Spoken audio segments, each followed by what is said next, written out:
football fans, NFC East Report. I'm Brandon Bailey, a.k.a. the Pain Train Preston Quinn. What a week we've had this week. Dallas Cowboys, the team that leads the division by far, on the bye week and pulls further ahead.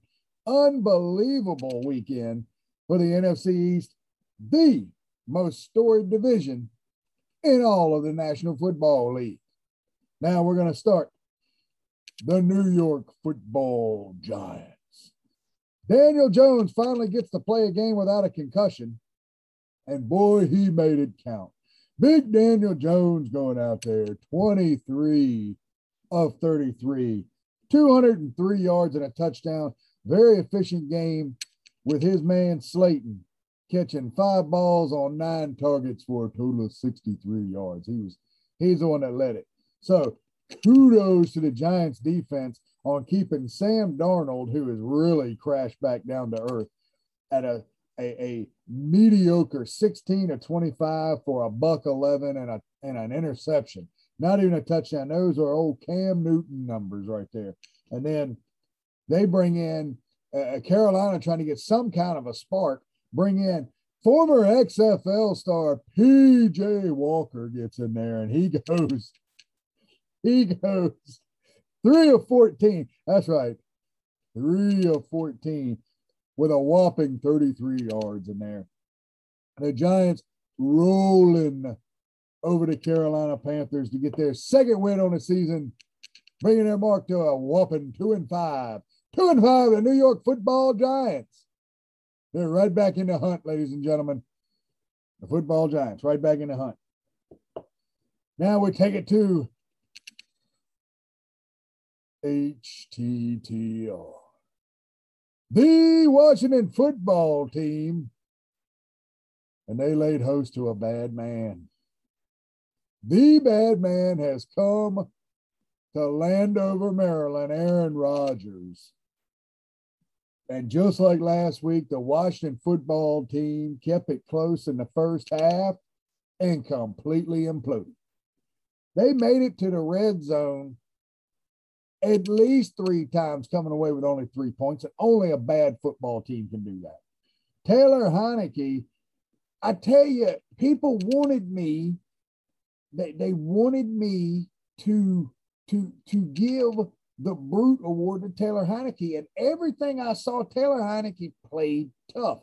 He played hard, 25 of 37, 268 yards, 1 touchdown, 1 pick, 2 fumbles, only 1 lost, and 10 carries for 95 yards. And I realize a lot of those, they were wide open runs. He did what he had to do, but that's also on Green Bay's defense, not holding containment.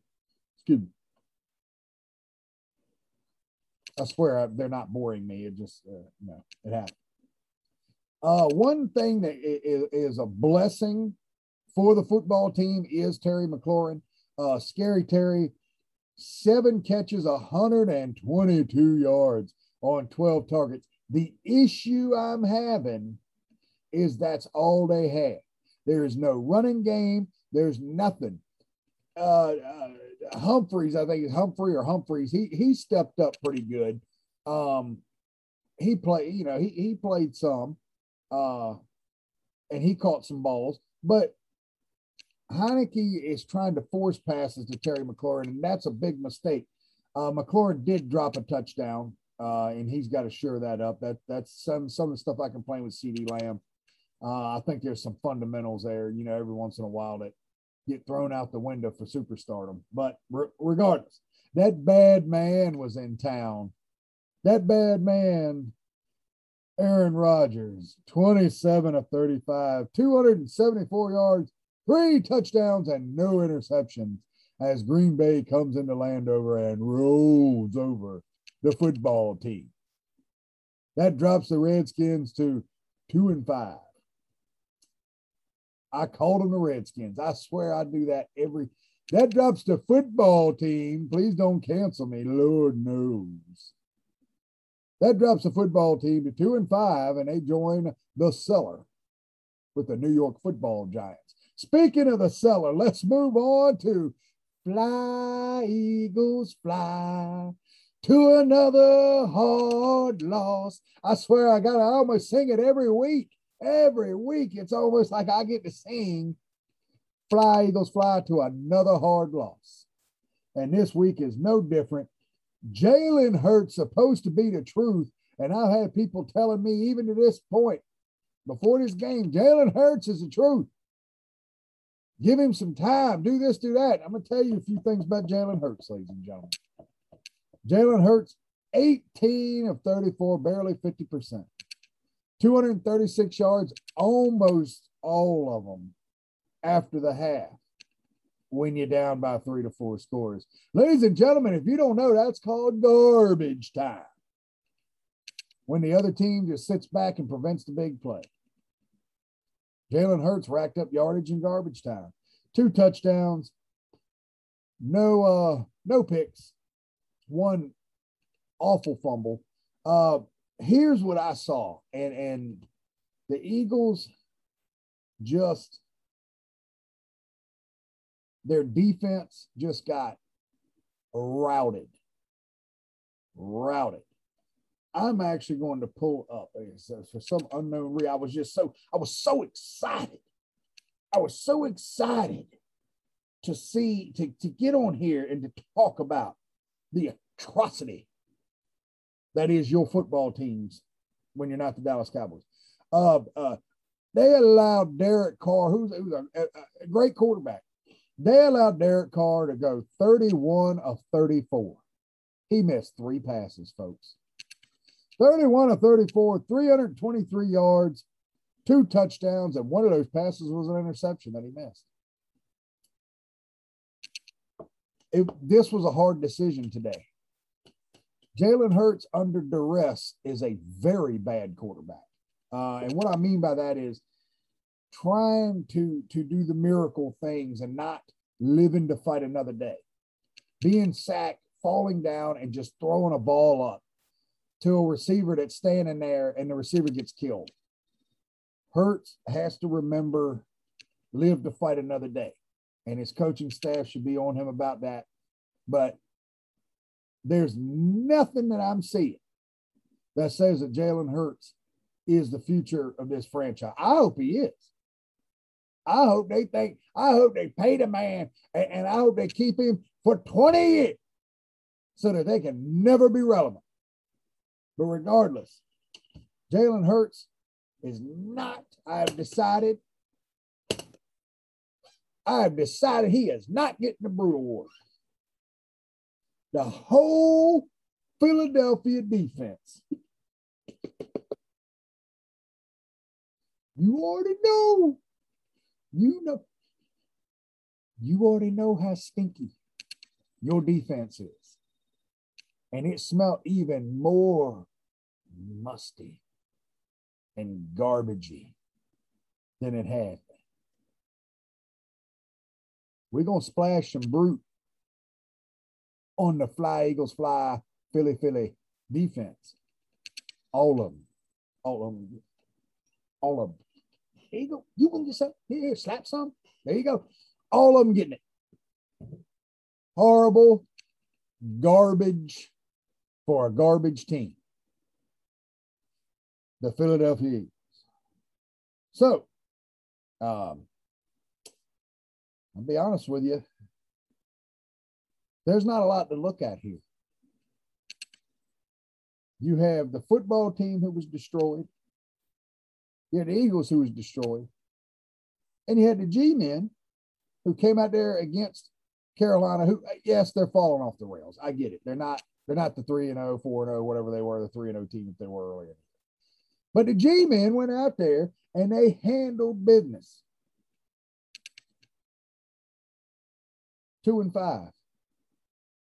The football team, 2-5. Philly, 2-5. With America's team at 5-1, the division could be wrapped up by Thanksgiving, folks. And I told you that in week 1. I told you in week 1 that Dallas is going to be a monster. You guys didn't want to hear it. In their bye week, they increased their lead on 2/3 of their opposition. That's about as good as it gets, ladies and gentlemen.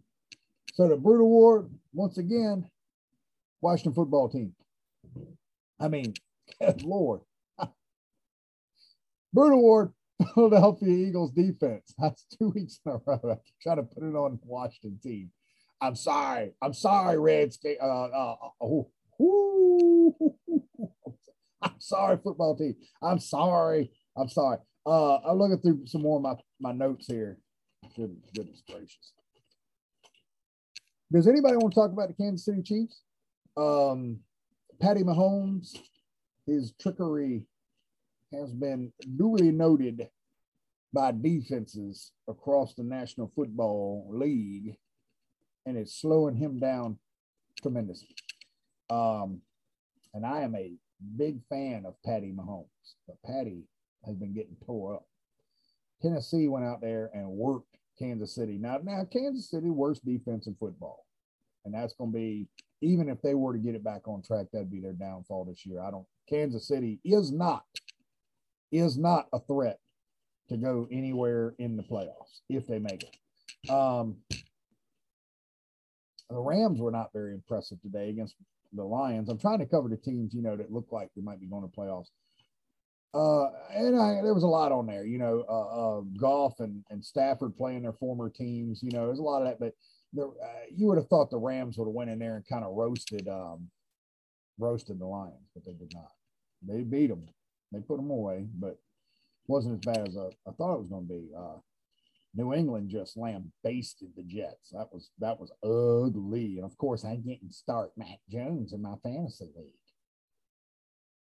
I started Tannehill. He did okay. There wasn't that much of a difference. Baltimore Ravens. Last week, ladies and gentlemen, everybody wants to know why I pick on Lamar Jackson. I pick on Lamar Jackson because he is the epitome of the type of quarterback that I do not like to watch. Yes, he is successful at winning football games until disciplined defenses come to town. Today, the Bengals acted as if they were listening to my show. I said, take away the middle of the field, contain his running lanes, and force him to throw outside in man-to-man coverage, and he will lose the football game. And he was destroyed under that philosophy today, a week after I said, here's the blueprint. That was not a good look, and Cincinnati is a dark horse that is running up out of nowhere when everybody else was looking elsewhere. Raiders, again, they look pretty good. I think the Chargers are going to bounce back. I don't know. Oh, interesting stat I want to throw up for you Jalen Hurts fans. He throws over the middle 3% of the time. 3%. Extremely limited quarterback. And with defenses knowing that, they'll guard the outsides and he'll be completely inert. But that's it, ladies and gentlemen. We'll be back next week. Some interesting matchups. Dallas will return from the bye week, taking on Kirk Cousins, former son of Landover, Maryland's Washington football team. Kirk Cousins, ladies and gentlemen, he's going to be back in action next week against the Dallas Cowboys.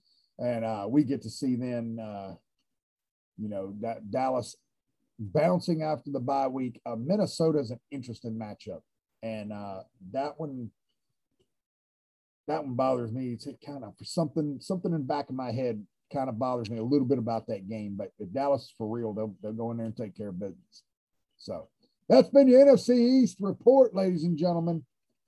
Brute Award has been issued.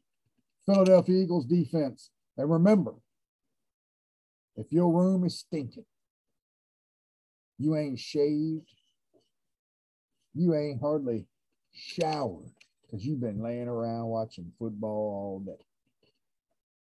Get yourself a National Football League Scentsy warmer. Look at it. Look at the wax I got in there. See, I ain't got to burn it. I burned it earlier. My whole room's still smelling like mango. Scentsy warmers, NFL endorsed. Make your nasty ass room smell like mango. It's just wax.